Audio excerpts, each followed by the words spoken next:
Mel Gibson and Danny Glover team up for a great sequel to their original buddy cop movie, Lethal Weapon.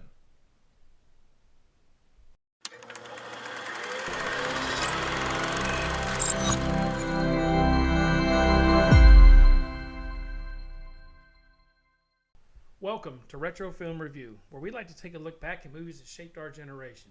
Today we're looking at 1989's Lethal Weapon 2, which stars Mel Gibson and Danny Glover.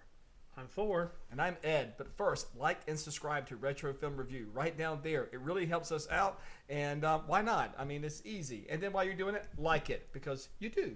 There we go. Of course. Why wouldn't they? They've already hit like. We already know that. So, Ed, why don't you tell us what this is about? I know we've already had Lethal Weapon, so this is a sequel. So we've already followed Riggs and Murtaugh on one adventure. Right. So they're back at it again, but this time they are entangled in a money laundering scheme from some South African nationals who have diplomatic immunity. I love when the guy does that. Diplomatic immunity. So, yeah.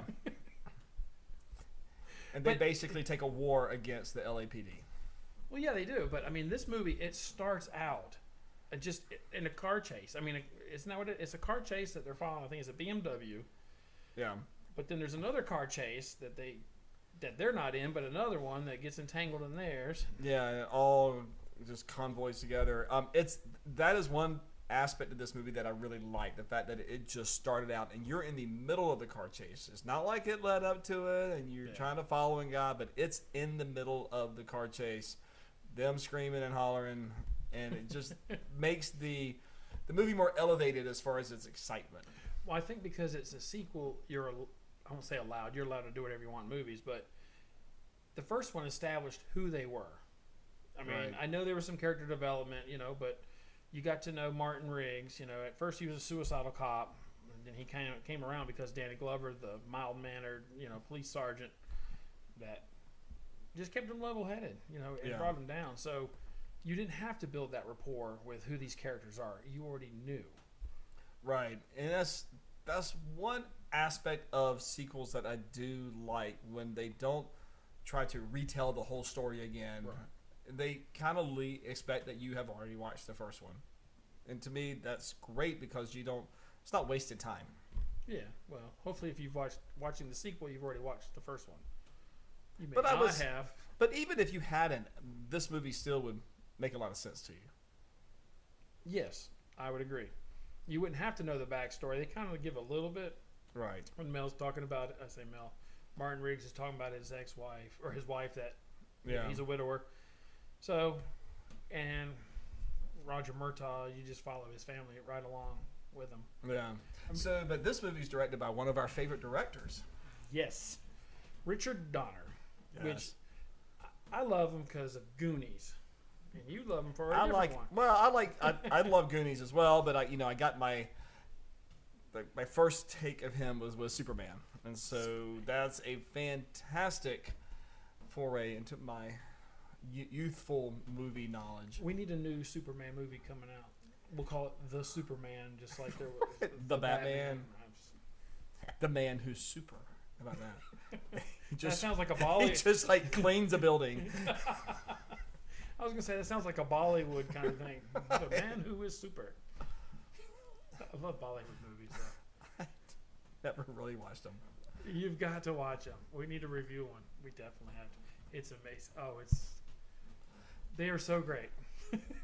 But yeah, Richard Donner, he's come back for this one, and he didn't do one, did he? He did do one. Shows how much I know. He also did number 2, but he's done a lot of other great movies as well. He did. I think one of your favorite was Conspiracy Theory. Yes, he did. He likes to cast Mel Gibson in a lot of the stuff that he's done. Yeah. But yeah, he did Conspiracy Theory, where he almost plays He plays another kind of crazy man. Crazy man, but turns out a lot of his stuff is true. Right. So, and he plays opposite of Julia Roberts. Right. So, which isn't bad to be doing that. And then the other little aspect, just behind the scenes, we'll mention is that Shane Black, who wrote the first one, also returns here for the story treatment, but is not he doesn't get, he has to share the credit because they kind of did the screenwrites because, and I think you have the other guy's names. Well, yeah, Shane Black and Warren Murphy, they were doing the writing on this, but the actual screenplay was by Jeffrey Boehm. Okay. And he also, I think it's the same year, did Indiana Jones and the Last Crusade. The interesting aspect about Shane Black Yes. that he wrote a very darker script originally. Oh. And his way of finishing up was that Martin Riggs was going to die at the end. Wow. I mean, I guess when you put him in the beginning as a suicidal cop, you know, loading the bullet and fighting the urge to do it, then I don't know how he died at the end of that one. At his, I just think it was within the final shot. It's just if you go to the end of the movie where they're all fighting and well, Mel Gibson gets the crap beat out of him, but he does that in this movie too. Well, I'm just saying, no, at the end of remember Lethal Weapon 2, he gets the crap beat out of him, and I guess in the original script he just died, but obviously he became a very popular character. Mel Gibson's star credentials kept rising, and they're like, hey, I think we could do more sequels. And you know what that'll do? It'll make us more money. But should they have done more sequels? Money is good. We debate on that. 3 I'm okay with. 4, you just need to stop. There's not a lot of number 4 movies that are actually worth its weight in gold. I mean, Indiana Jones 4 was Friday the 13th 4 those was Star Wars movies. You know, I don't well because the 4th Star Wars was Phantom Menace, which a lot of people go ugh. So we're not going to go with Chapter 4 because that's the original Star Wars. But anyways, we're getting way off topic. Going back to this movie, let's talk about Mel Gibson. I thought we just did. No, what do you want to talk about? His character development, what he's doing in this, his love interest. His love interest was nice. His interesting part of his love interest, which I really, to me, it's nice when you have a beautiful woman in there that's gonna be loved, but it felt totally forced. Like there was really not a lot of need for where their story arc went. Right. Because he had really just met her, and he was basically using her to try to get information anyways. Mm-hmm. And eventually, she's the femme fatale that met her demise. What? I should have watched. No. Yeah. But no, with him, they did some foreshadowing. Whenever he was in the police station, and he apparently, and I think it's true, he can really do it. He can dislocate his shoulder on purpose. Yeah. And he got out of the straitjacket, and then you go whenever she passed away. They put him in a jacket with some chains and throw him in the water. And he has to use that same trick. Dislocate it, and then he. But it's good storytelling. You tell that earlier. Yeah. So that it relates to later. Yeah. Unlike going, oh, look what I can do right now. Just out of the blue. Yeah. And I tried to hold my breath while I was watching it to see if I could hold my breath as long as he did. No, because there's always oxygen tanks down there when they're filming it to try to help with that. They're actually in a pool or something. I've tried to do that too, and sometimes whenever you see them actually swimming from one area to another without having a cut, that you think there's not a cut. Yeah. I can do it, but I'm like at the end. But this time, honestly, there's a lot of that, and we'll get into a little bit later about how they stretch the truth a little bit as far as what's plausible. But yeah. Oh yeah, really. Okay. I mean, we can talk more about Mel Gibson if you want, but I also want to touch on. Yeah, I want to touch about Danny Glover, which this is the role of Roger Murtaugh that I think he's best known for. He's been in plenty of movies, plenty of TV shows. I mean, he did an amazing job in The Color Purple. He's playing against Oprah, opposite of Oprah Winfrey and stuff, and a lot of other. And most recently seen in the popular film Jumanji: The Next Level. That's right. But to me, when I think of Danny Glover, I think of the Lethal Weapon series. Oh, I think so. It's just his more iconic role. Yeah. And he has his little Danny Gloverisms that he does. Danny Glover plays him great, and he's more a mild-mannered badass cop, but he's a very much of a family man who loves his daughters as his son, and he's even got his happy that his daughter has a new commercial, which proves to his demise. But yeah, really. But one thing about him and his loving family is their house always seems to be under construction. He's always remodeling. I'm on the cop salary. I don't understand. No, I'm kidding. I'm sure there's a lot of you out there who probably agree with that statement. He's got the nice boat out there in the house, and of course, but when they blow but it up, he has a crappy station wagon that they use as hey, wait a minute. No, I'm kidding. It reminded me, because this movie is a Warner Brothers film. It totally reminded me of Truckster? The Family Truckster, which is another Warner Brothers film. One of the best scenes that he got to really go all out for was he went to the South African embassy, and you got the message of the movie, which at this time, South Africa was still in apartheid. Yes. And so they had their message about anti-apartheid. But it was great just to kind of see his character. But you're black. But just see his character just kind of unleashed, because you don't normally see that in him. He's very well mannered. That's a good scene that we should probably bring up, because that actually brings us into, I'd say, our third main character, which is Leo Getz, which is played by Joe Pesci. And what I think is funny is, I know he's acting, and so he's doing a great job, but it's like, that is an annoying character.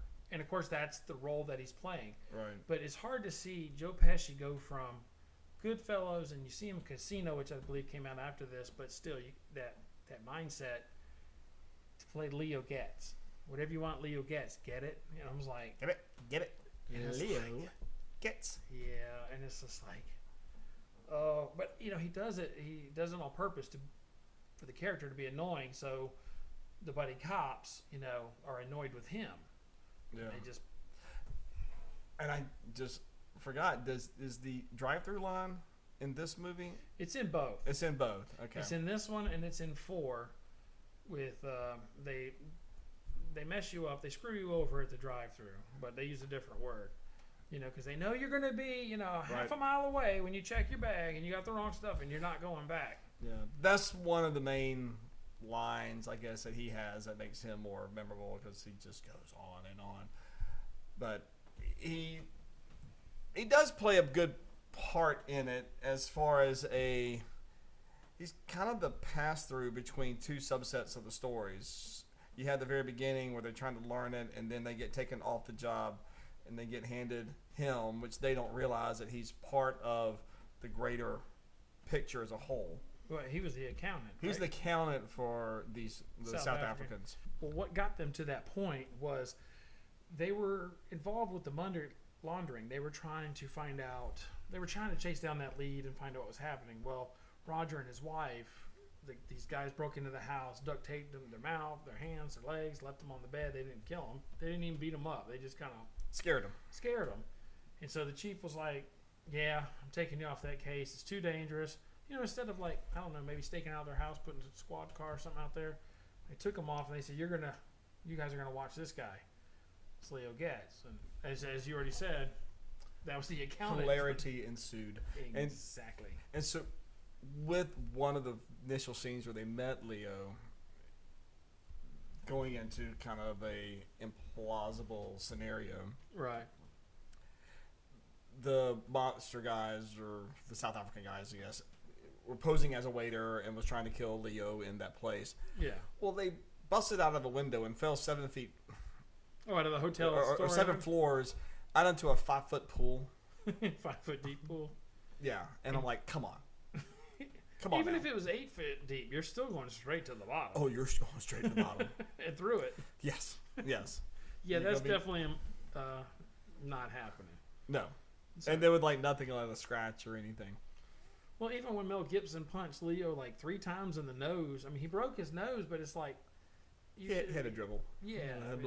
They had a little nosebleed. I'm bleeding. Anyway. So what was one of your favorite scenes? We kind of touched on about the diplomatic immunity. That is my out of the whole thing, and it's just such a small part. The diplomatic immunity at the end, when everybody's dying, everybody's fighting, everybody's shooting, and all that. Murtaugh's standing down there because Riggs had just gotten beat up, so he's standing there, and the leader of the little organization, he's like, diplomatic immunity, and Murtaugh says, has just been revoked, and he shoots him. Yeah, but he didn't do the Murtaugh head roll. You gotta, oh, that's right. Yeah, the gun up here, and you go. I'm like, what is that about? Is he just kind of wiping sweat off his eyes and everything as he's getting his focus in? I think I can think of two more, but what do you think is implausible? Impossible?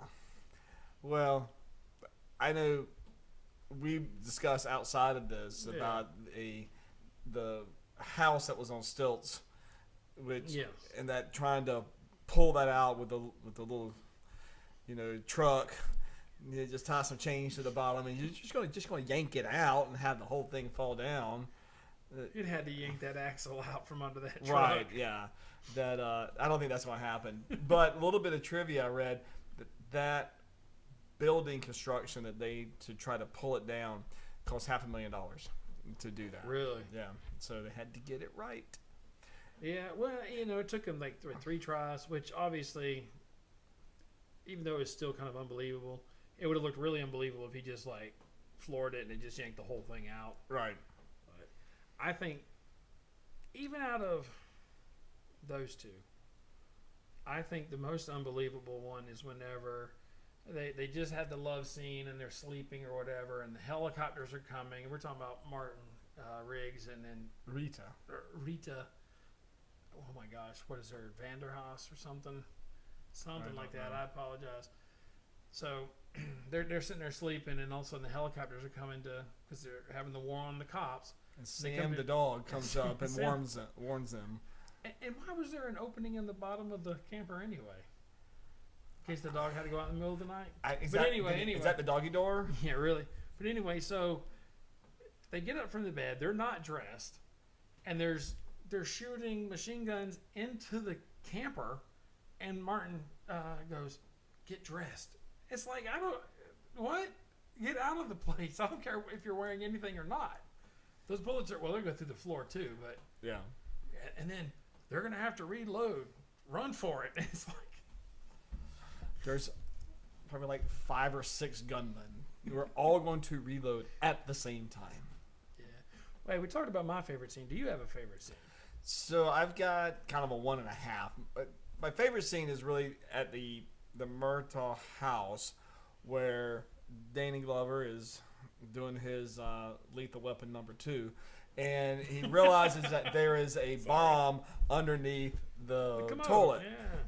And so he's like, don't tell anybody. We need to keep this a secret. You're going to help me out of this. And then the next scene is just a circus. It's just like news crews and policemen and firefighters, everybody and there, and neighbors. And so it's just funny. And then when it does explode and the toilet comes out of onto the station wagon. And I just remembered this that was seen was at the end of the trailer, and the tagline was, "This time they're not taking any crap."